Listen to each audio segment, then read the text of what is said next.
it's Alicia with the Digital Jampreneur, and in this episode, we're going to talk all about live streaming, the equipment that you need, including your webcam, your lighting, and your microphone, your backgrounds, the software that I use to go live, and just different tips and techniques to make your live streaming a success.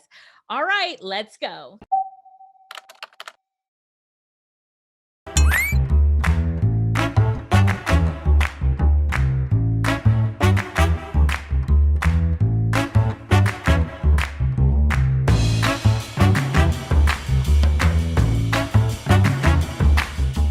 Yes, today is an amazing day. Do you want to know why? Because today we're going to be talking about what? Live streaming. So I'm really excited to teach today's class about live streaming because so many of us have been now thrown into this world where live streaming is so important, and you might not know like what equipment you should use or what software you should use, what I'm using. So I'm going to walk you through some options, some affordable options, all the way up to some of the best options for live streaming. Are you ready? Are you excited? If you are, let me see a wave. I can see you. Go ahead, just wave, right? And say that you're ready for this. Ready, ready, ready, ready. Let's talk about live streaming. So globally, oh, where's my globe? I'm gonna reach. Yeah, here's my globe.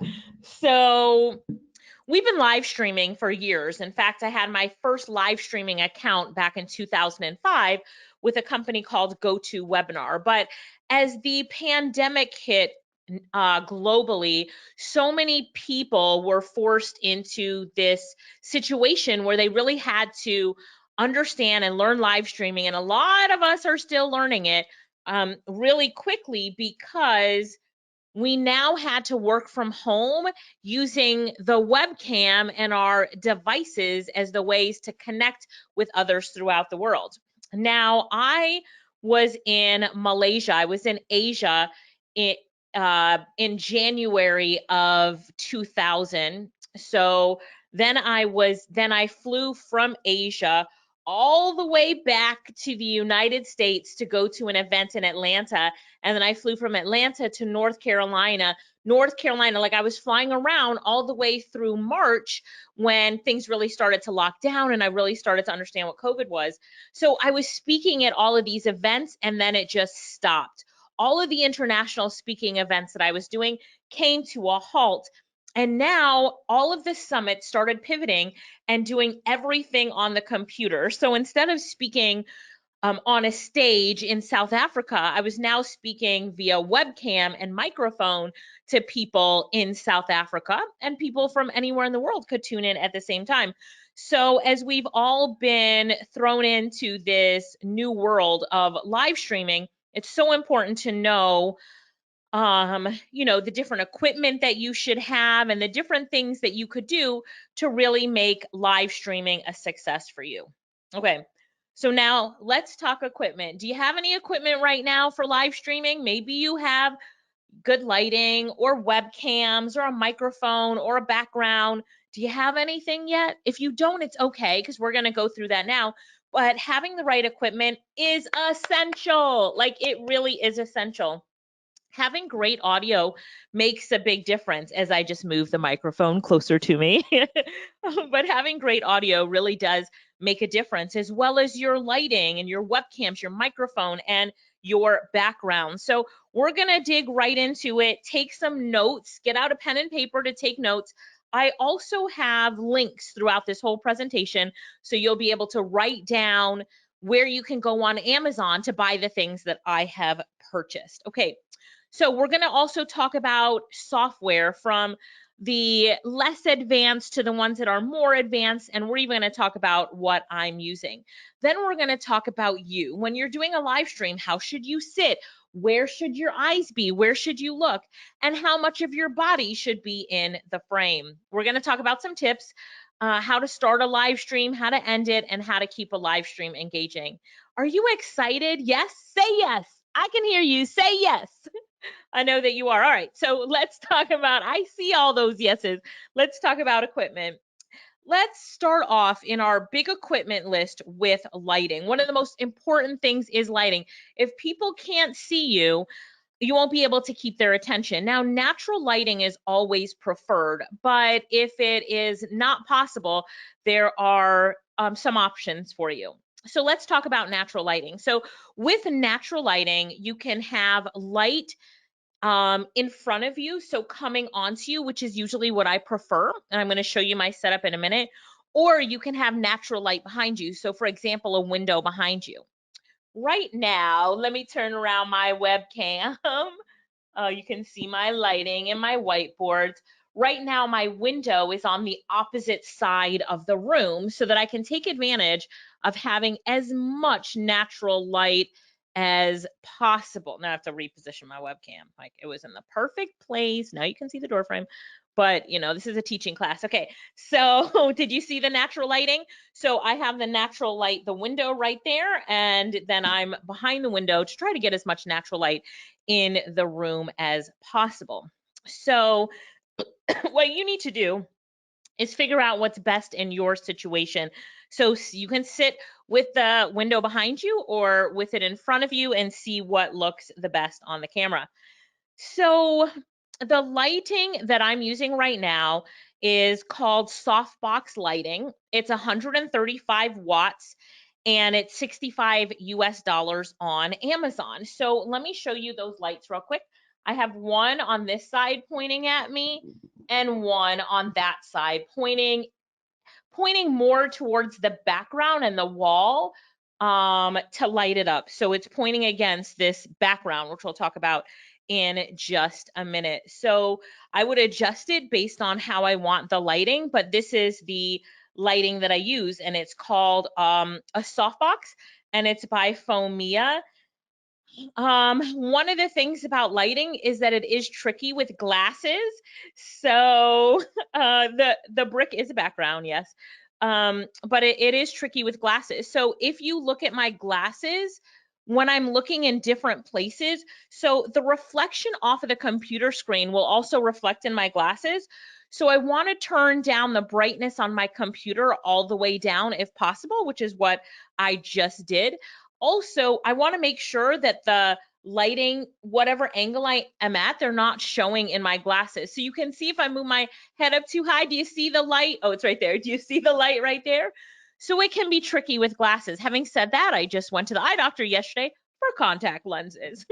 So, but you know, you have to play around with it and see what works best for you with the lighting that you're dealing with. Okay, so that's what I use, Softbox Lighting, alicialyttle.com/softbox, S-O-F-T box, if you want to grab that. Now, the next lighting that I have, which is actually in a different room, is a RGB LED photography lighting. And this lighting comes with, it's like a more powerful lighting. It's generally used for photos, but also obviously for live streaming, it's good as well. This is the higher end version. It's $369. It also comes with soft filters that, like these soft box lights that I have right now, they have a screen on the top of it just so that it's not the bulb standing out there. And so with these lights there, you can put a filter on the top, which is what you see those three lined up, to make it better for you as well. Got it? So if you're interested in those, to find them on Amazon, alicialyttle.com/RGB, and you can find those on Amazon. Okay, we're getting through the lighting now. The next we have is a ring light. I have a ring light as well. I like the ring light on a tripod so that you can adjust it. This provides additional lighting, really tricky in eyeglasses, or if you have a background that's like a TV screen, it will reflect in that as well. But I love a good I love a good ring light. This one here is $30. So if you look at the different options, I have all of them. The ring light at $30, the RGB LED photography lighting at $369, and the softbox lighting is at $65. So you've got some different options there with pricing. I'd recommend you go with the mid-pricing one at $65, which is the softbox. That's the one that I have. Okay, Now let's get into webcams. So right now I'm looking at my webcam and it is a Logitech webcam. We're going to go over my recommendations. So this is the one that I'm using right now. This is the Logitech Brio. It is a 4K HD webcam. It is beautiful. I love what I'm able to accomplish with this one. When I do sessions on Skype, it has a feature to blur the backgrounds. I'm sure I could figure it out with the other programs that I use, but the quality on this as compared to my laptop webcam or some of the other webcams that I have, this one is far superior. It is definitely not the most expensive out there, but it is pricey at $180.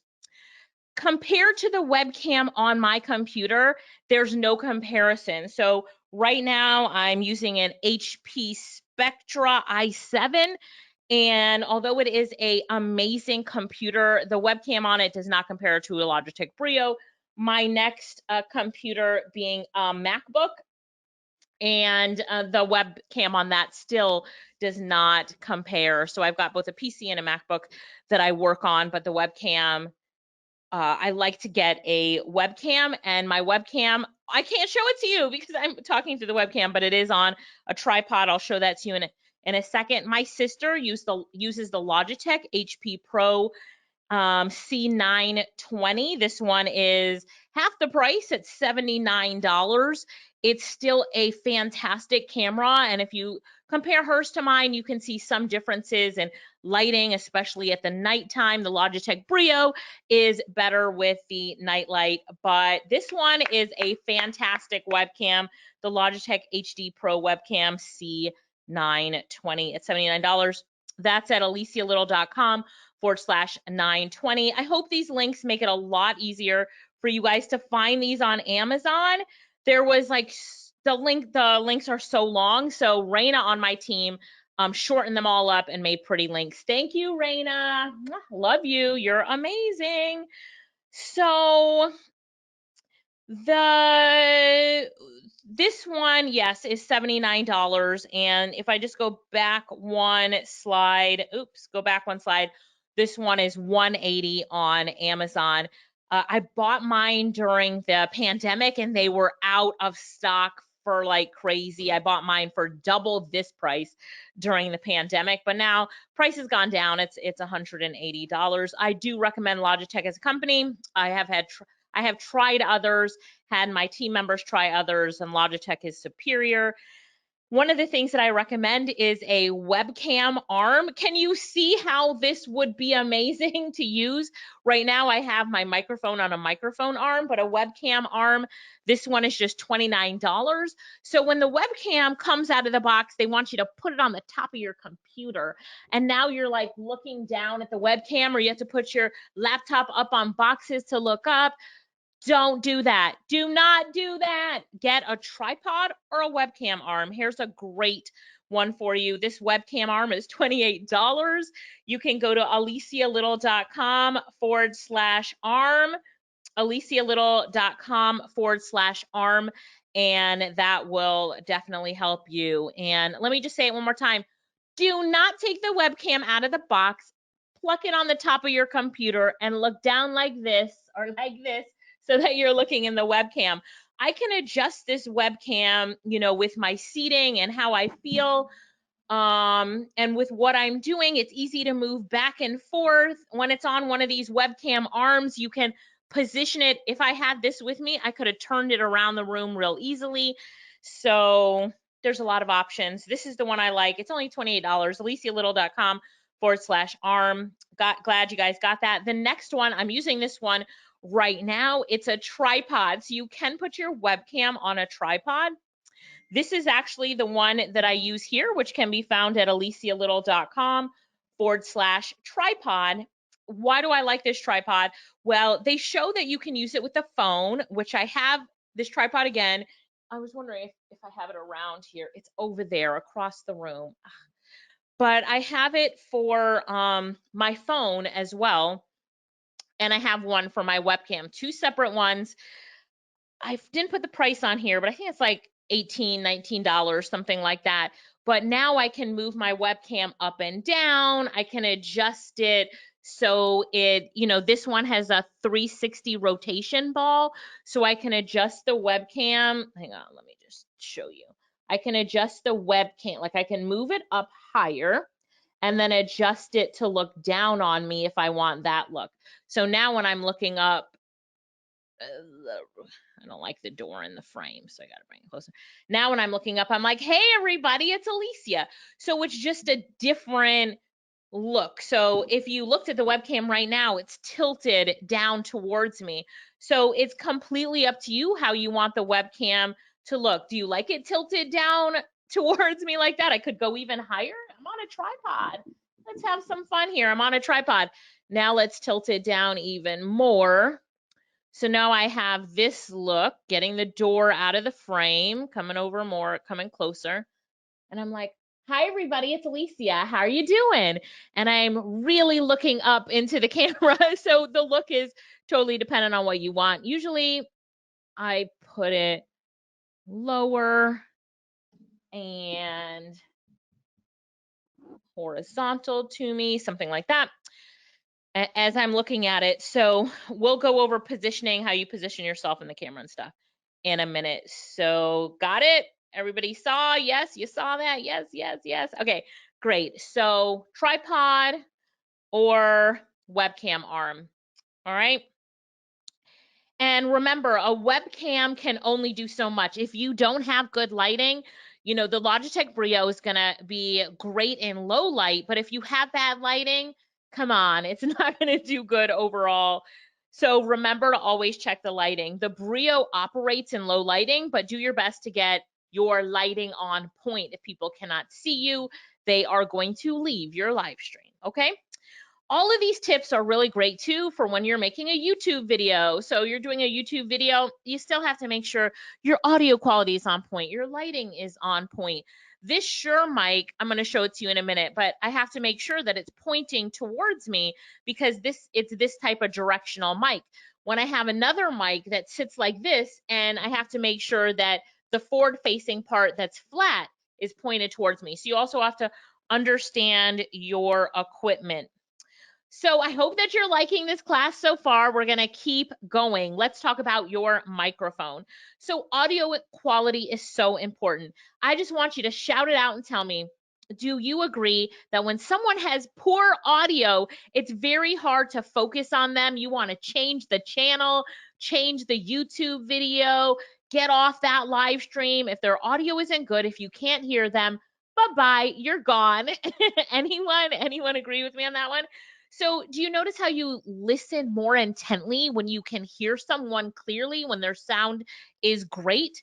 Of course you do. So what microphone am I using right now? I'm using the Shure MV7 USB podcast microphone.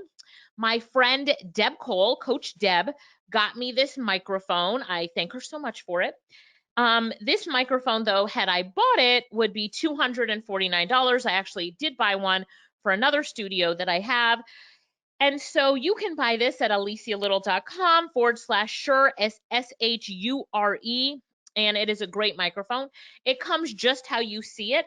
So I already had this microphone arm from my previous microphone, and I connected, let me pull it up.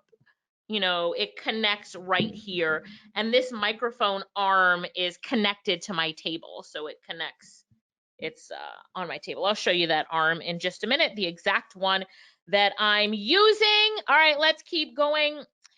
For this microphone, this was the microphone that I had, which is a mid-range microphone coming in at $59. This is the Fifine USB podcast microphone. You can go to alicialyttle.com/Fifine to grab it. It's only $59. That is where to grab it on Amazon. I did like this microphone. I had great quality. People thought it was a Yeti microphone, which is a really great brand, which I don't own, so it's not in this PowerPoint. But if you're going for a great one, get the Shure. Now, so this was a good one. I also took that microphone and put it on this microphone arm, so it was sitting like this. And then this is the one that I previously had. because it packs nicely in my backpack. So it is a travel microphone and it's only 30 bucks. So if you're on a budget, this microphone will be sufficient. A lot of people were impressed by this microphone quality. It's called the XIIVIO. I don't know. That's, I guess, Roman numerals, whatever. But it's only $30. So what I want you to pay attention to if you get this microphone is look at that image that I have right there. Do you see how the logo is here? And I'm showing you that you need to have this part of the microphone facing your mouth because that's where it picks up. So if it was turned around the other way, you're not going to be picking up the microphone and the quality is not going to be that good. All right. So yes, so great. All right, here, let's keep going with this presentation. So then you want a microphone stand. An adjustable suspension stand is what you're looking for. Mine was only $23. I checked this morning, it's still $23 on Amazon. AliciaLyttle.com/mstand. You're gonna find stands ranging from $23 to hundreds and hundreds of dollars.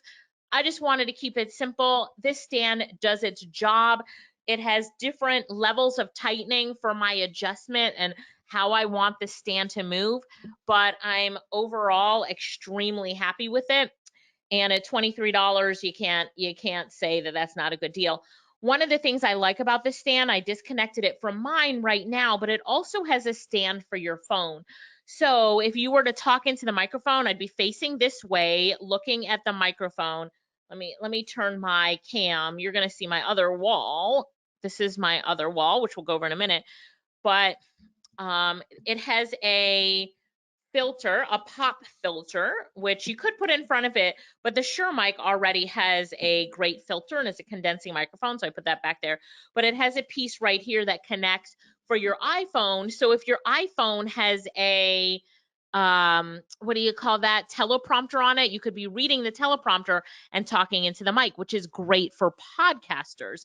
And then it's adjustable. You know, you can see how adjustable this stand is right here. Did you like that stand? Do you like it? Yes, yes. Okay, great. Let's keep going. So now we have, oh, now you can see my other wall. Hey, the problem with like moving this webcam every 5 minutes is that I got to adjust it back for my OCD to make sure that everything looks good. Okay, now are you ready to talk about our background? Yes, yes, yes. Let's talk about your background. So you can get a real background, or you can have a virtual background. And you know, like Zoom has those virtual backgrounds. And let me just say, I do not like virtual backgrounds. Let me just repeat it again. I do not like the virtual backgrounds, especially when like sometimes part of your head gets cut off or it gets pixelated around you. We've all seen those virtual backgrounds somebody uses and they move their head too fast or their lighting is off and their head's all pixelated. Nobody wants to see half of your brain gone because you're using a virtual background. So what I recommend are photo backdrops. Now, this one that I have right here behind me, it's not a real brick wall. It is made for photography and videography. The interesting thing about it is when you actually look at it, like how I'm looking at it right now, it looks off focus, but then in the webcam, it looks perfect. I don't know how they do it, but that's one thing. When I opened it up, I was like, this looks so off focus, but it was perfect. So this one comes in all different sizes. I made the mistake of buying one that was like 7 feet by 5 feet, which sounded like a lot to me because I don't know, I'm 5 feet tall, I guess. But anyway, it was not sufficient. And when I was on webcam, you could see half of the wall at the bottom, like over here would be wide and couldn't see up top. But this one goes complete floor to ceiling for me, ceiling to floor, floor to ceiling for me, and had plenty to cut out that was extra. So, sorry, webcam, I'm just readjusting it as I move it around. So I got the 12 feet by 10 feet and had to cut it off and throw that extra away, or could have used it for something else. But I recommend that you measure your wall and get it to fit as much as your wall as you can, or go overboard so that you have to cut it away. At just $56.88, this one was the best deal that I could find. You'll find backdrops that range in the hundreds and hundreds of dollars, but this one is, you know, is not bad. So let's see. Okay. So let's talk about my next backdrop. You ready for that one? This is my retro black brick wall backdrop. I just wanted to say that out loud. Okay, let me turn my webcam and show you as I talk about it. So now you can see this, it is a black wall. And so sometimes I, you know, have to make sure my lighting's on point, but sometimes I just love a black wall. Even if I'm wearing a black top, a black wall will make me pop. So I really do like to have the black wall backdrop. I also think it's professional. When somebody's watching you, I feel like their eyes focus on you more than when you've got a lot of stuff going on in the background. So for my backgrounds, I have had stuff on the wall like shelves and books and blah blah stuff all over it and flowers. Sometimes that's good. Sometimes I just like a plain background. When it's black, I usually just like it plain. I do have a neon light that I'll put up in some stuff sometimes as well. But I find for when I'm presenting, I like there to be the least amount of distractions in my background as possible for my niche and what I'm presenting. When I had books in my background, I would get messages from people later saying, "What was the fourth book down? It looked interesting." I'm like, "The fourth book down? Were you listening to anything I said in the presentation? It wasn't about the books on my shelf." And I'm like, "Oh, I'm just distracting people." Then they ask me what this is over here on this shelf. And I mean, we're getting support tickets about what's on my shelf. So I'm like, that's it. The shelves are gone. So no more shelves. And I just have the backdrops. What do you guys prefer? Do you guys love the backdrops, or do you like it when somebody has a bookshelf? To each its own, and everybody's audience is different, but my preference is a plain wall. Okay, size matters. What do I mean? Look on both of the slides that I have here about your backdrop. What am I showing you? The different sizes to get. This one, a 12-foot by 10-foot. This one, a 10-foot by 8-foot. The 10-foot by 8-foot did fit on the wall, but I have a few inches on the side that didn't fit. So I wish they would have had one a little bit bigger. They didn't. If I really wanted to wrap around or make it bigger, I would have ordered two, but it's good enough. It does the job, and it's all in the frame when I'm doing it. But size does matter. Oh, the links. So if you want the red brick wall photo backdrop, alicialyttle.com/redback. And this one is black back. So those are the two backgrounds that you can use. We've covered a lot so far. We've talked about lighting, we've talked about webcams, we've talked about microphones, and we've talked about backgrounds. Now we're going to talk about software. Okay. One of my favorite softwares to use is StreamYard. What do I love about it? Is that you can have multiple. This is like having your virtual TV show, and it live streams to your Facebook page, your Facebook group, and you can have multiple people inside your stream. I think I've had 8 people in a stream at once, all having a conversation like the Brady Bunch. And what I love about it is that you can also share your screen. So you can do a presentation like this and share your screen on StreamYard. I find StreamYard to be very engaging. So on StreamYard, I can tell people, all right, tell me what you think in the comments. And when they comment, that comment appears wherever it's also live streaming and in my StreamYard backend, so that I can put it up on the screen and we can also see people's comments. I can show it to the whole world. People love it when you call out their name. They love it when you showcase their question. So I love StreamYard because of that. If you've seen me on live streams, then you've seen me use StreamYard. If you haven't seen me on live streams, that means that you're not paying attention and you need to do that. Yes, it has a multi-chat function as well. My friend Ryan told me this, that this was important to mention. So you can have Like I'll have Facebook, YouTube, and Twitter, and I'll be streaming on all 3 platforms at one time.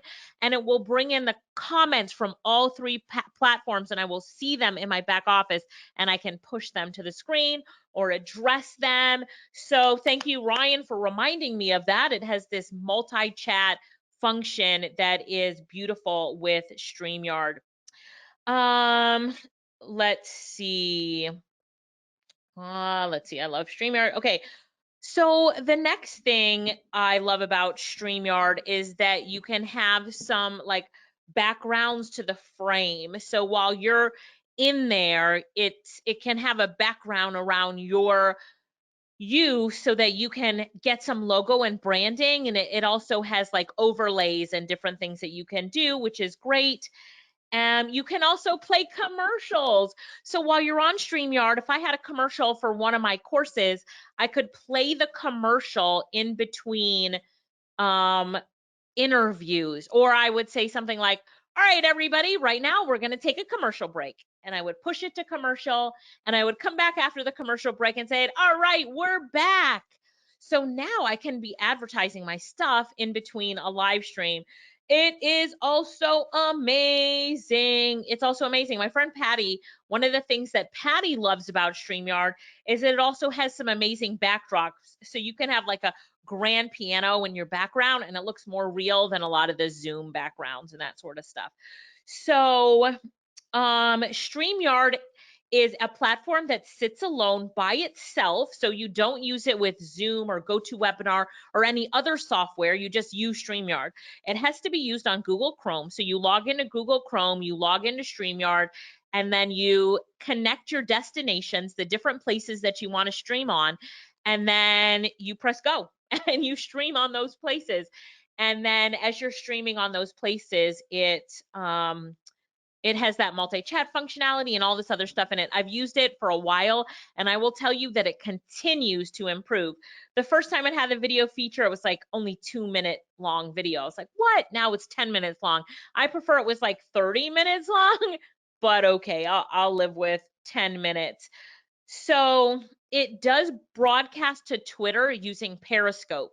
So I use my Periscope account, which is connected to my Twitter account, and I live stream on Twitter that way. So I live stream on Twitter. So a lot of the time I use GoToWebinar, like this right now. I'm on GoToWebinar and recording on a platform called GoToWebinar.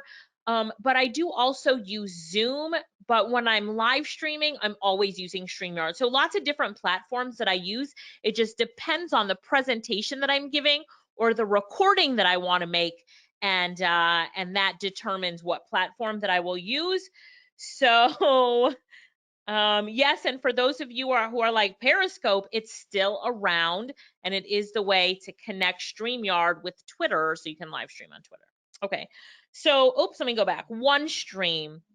So we talked about StreamYard, but OneStream is the platform that I like the second best. So what do I love about OneStream? That on OneStream, you can go live as if you're live. So it's an as if you're live presentation. What does that mean? That means that you can take a recording and play it on OneStream, and other people don't know that you're not live. Isn't that amazing? So you take a pre-recorded video, right? Let's say we take this video, we download the recording, and we upload it to OneStream. And now we tell OneStream, stream this video as if it's live all over in my Facebook group, in this page, on this page, on this Twitter account, on this YouTube account, and it will stream it as if it's live.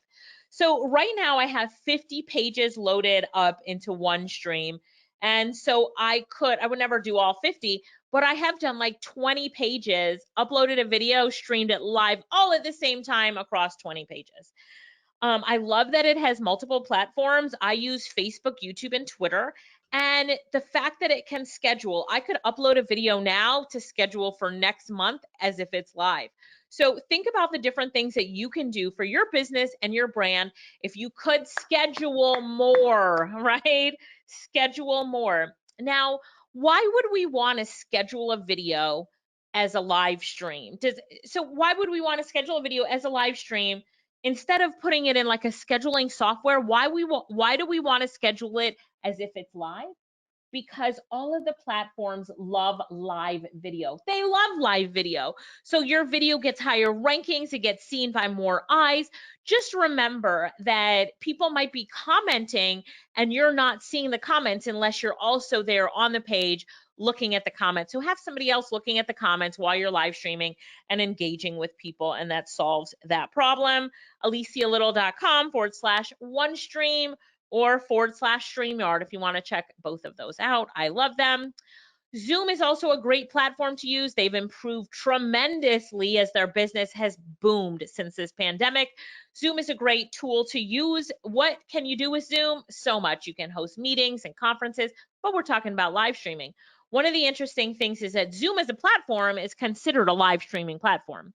The next thing is that what you can do with Zoom is you can also take your Zoom recording and stream it to a Facebook page or a Facebook group. You just connect it with your Zoom account, which I've done on plenty of occasions until really I got to love StreamYard, and then I stopped using Zoom. Why? Because Zoom will only let me stream to my Facebook page or my Facebook group, while StreamYard, bam, I stream live in 8 different places. Okay. Others, OBS Studio, Ecamm, there's other tools and software and resources out there. I just went over the ones that I like and love, and you will like and love. Okay, so now let's talk about you. Are you ready? So the first question is, how should you sit? So when you're doing this live stream, and I've moved my webcam around so many times, but how should you sit? So right now I'm sitting on a table that is not on the ground, not a low table or a desk, but like a bar table. So it's bar height. I like bar height because it makes me sit up. My feet actually can't touch the ground. Remember, I'm 5 feet tall, 5 feet 1.5 inches actually. So I like the height. I also know that it makes me sit taller and have better posture. Right now, I'm sitting on a chair that has a back, but the other chair that I have next to me is a stool. So I will sit on a stool or on a high back chair, just depending on the presentation that I'm doing. Usually on a stool, I'll get better posture as well. Having the best posture available is important. I also have a back brace posture supporter. If you guys have seen those, they're all over everywhere. But sometimes if I feel like I'm worried that I'm going to slouch, maybe I'm tired getting on a live stream, I'll put under this back brace that forces my shoulders back and for me to sit up straighter, and then I look better on the live stream. So, but you should sit up high. How much of you should be in the frame? That really depends. I've done live streams where my whole body is in the frame because I'm selling clothes. But usually for most of us speakers, as we're doing our live stream, we want just about this much of our head to be away from the top, right? And I like to have my upper body in the picture. Now, it also depends on how much of the room you want in the picture. So I don't want my door in the picture. So I'm going to position myself, I could move over a little bit more. Oh, see, the stool would have been easier. This chair not moving, but I can move over just a little bit more or position the webcam to where I'm not seeing the door. And then it's totally dependent on you, whether you want your mic in the frame or not. I like to have my mic in the frame because I believe that it adds an element to my video. Look, I'm talking, you see me, I'm talking, it's the mic. I don't know. I just like the way that it looks. It gives me more of that radio show appearance, but that would be something totally up to you on how you want to appear with the mic. So this is how you should sit. Your upper body in the frame, sit up straight, and have just a peak right here above. Now, let me show you what it looks like. If you're cutting off your head, that doesn't look good. Where's the rest of my head? And then if you go too high up, let me show you this. Right? If you go too high up, this is a mistake I see people make all the time. They have like so much, oh, come on, webcam. Yeah, all right. They have so much space on the top. You could put another person up here. And so you're not you know, in the frame as much as I would like. See, now I'm talking to you, right? And so we have a better relationship at this angle.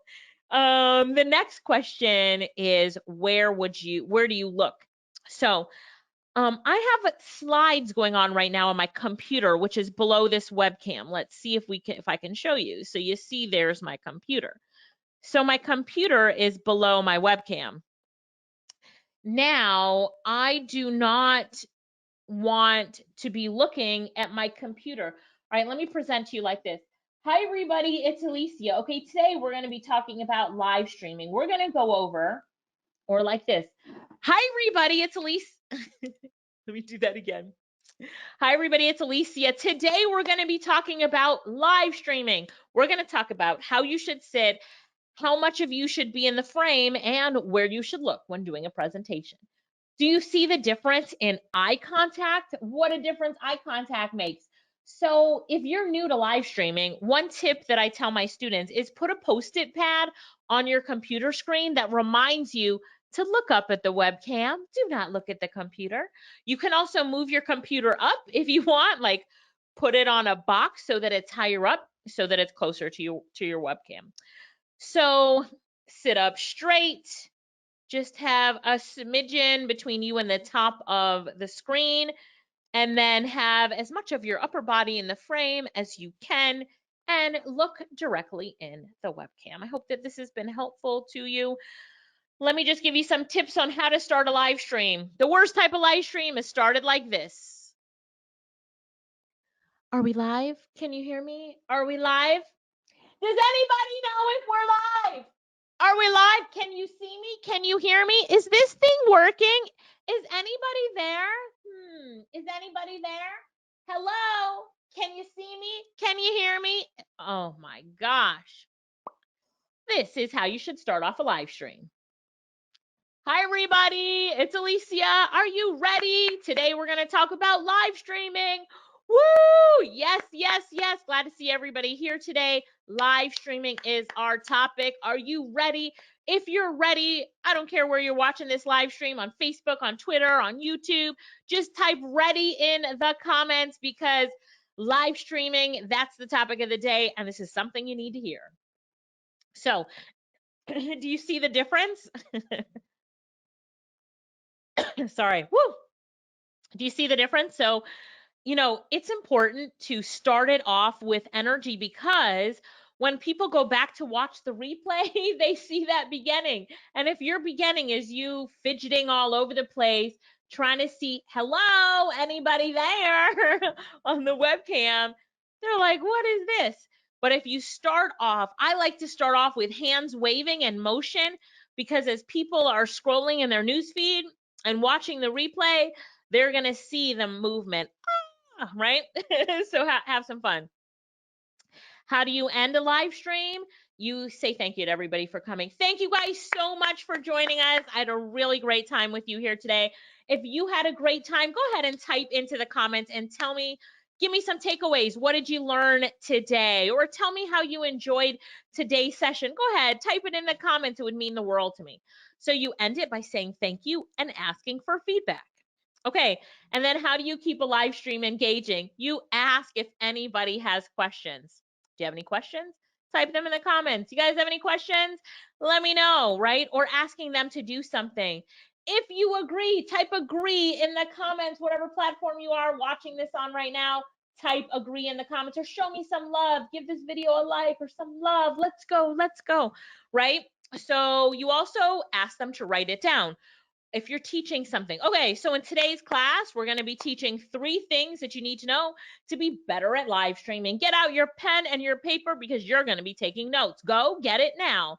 I will wait 10 seconds. Let me count down. 10, 9, 8. You're supposed to be going to get that pen and paper, right? So, you know, have them write different things down. So you're like, number 1 is equipment. Write that down, equipment. So bring them in and engage them. It's up to you to be engaging. Now, that's all that I have for you here today. I hope that you learned a lot about live streaming. I hope that you Learned a lot. I hope that you enjoyed this episode of the Digital Jampreneur. For more from Internet Income Jamaica, please visit our website, internetincomejamaica.com. Go to courses, look at the different courses that we have, read our blogs, and look around. I also invite you to follow me on social media. I'd love to connect on Facebook, on Instagram, and on LinkedIn. So let's connect on social media as well. I hope that your live streams are all a success. Bye for now.